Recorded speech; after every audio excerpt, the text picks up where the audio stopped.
Puasa saya lakukan, semua saya lakukan kecuali sholat.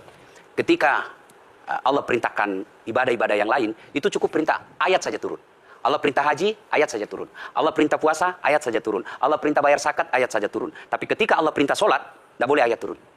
Nabi dijemput oleh 2 malaikat, kemudian diajak naik, ketemu dengan Allah untuk menerima perintah ini. Kenapa? Karena perintah ini sangat penting.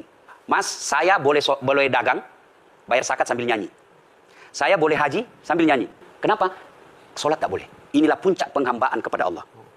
Jadi puncak penghambaan kalau saya meraku hamba, sholat. Yang paling mulia dalam tubuh kita, kepala. Adik-adik bercanda dipukul pantatmu masih senyum. Dorong dadamu masih senyum. Tapi jangan bercanda pukul kepalamu. Tak, kau pukul kepala saya pasti saya marah. Kenapa? Harga diri di sini. Tapi ketika kita sholat, anggota tubuh yang paling mulia, kepala, rendahkan seperti kakimu. Karena kalau saya mau sholat, saya melihat banyak koruptor sholat. Ya. Saya melihat banyak orang sholat yang kalau saya ajak ngomong main HP, nggak punya adab. Yang paling enak memang, sholat tidak korupsi. Yang paling nyaman memang, paling ideal, sholat jujur. Tapi wala talbisul haqqa bil batil, kata Allah. Allah tidak mencampurkan antara hak dan batil. Sholatmu beda, puasamu beda, maksiatmu beda. Itulah sehingga Allah hadirkan 2 malaikat. Mencatat yang baik di baik, yang salah salah. Tapi ini setan kan tidak membiarkan itu. Maka setan masuk. Nah, dia sholat tapi dia korup. Tapi Allah Maha Adil. Maka ditimbanglah nanti. Mana yang lebih banyak, kebaikanmu atau keburukanmu.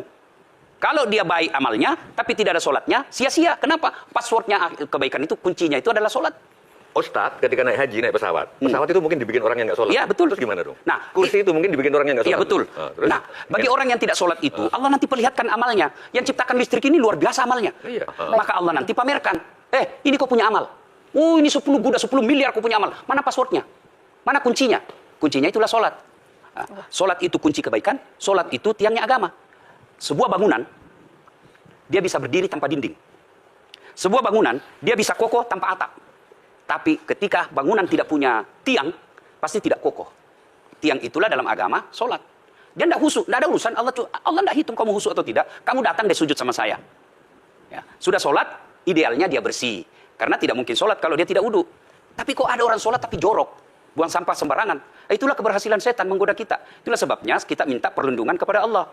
Kenapa ketika melontar 3 jumroh? Orang haji kan melontar 3 jumroh. Satu tiang, 7 batu. Kenapa tidak dikumpul saja itu? 1 kali lempar. Tak, tak, tak. Kenapa? Kenapa mesti 3 hari dan kenapa mesti 3 titik? Itu pesan moralnya, melawan setan itu perlu napas panjang. Dengar azan, jangan pikir setan, lihat tawar itu. Tidak usah kau sholat, nanti kau tua. Anggaplah pergi sholat. Setan menyerah, tidak. Buru-buru kamu, buru-buru. Akhirnya apa? Wudhu tidak sempurna. Anggaplah Anda wudhu dengan sempurna. Setan menyerah, tidak. Masuk masjid. Tidak usah sholat sunnah, tidak usah sholat sunnah. Prinsipnya setan, kalau dia tidak bisa dikalah, jangan untung. Nah, gimana Mbak Teja? Udah teryakin kan? Oke.